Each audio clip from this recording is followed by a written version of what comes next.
मधुराचं आज कुठल्याच गोष्टीत लक्ष लागत नव्हतं. कारण सागर रात्री सागरचा फोन आला. काय झालंय मधू?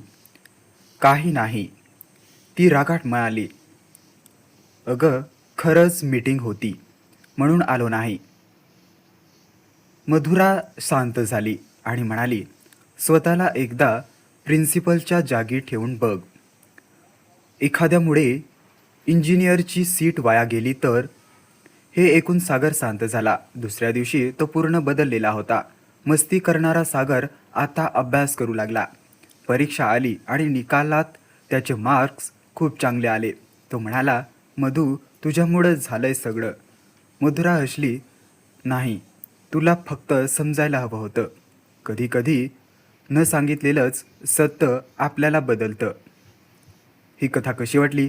जर आवडली असेल तर व्हिडिओला लाईक करा आणि असेच नवनवीन व्हिडिओ पाहण्यासाठी या चॅनलला सबस्क्राईब करा.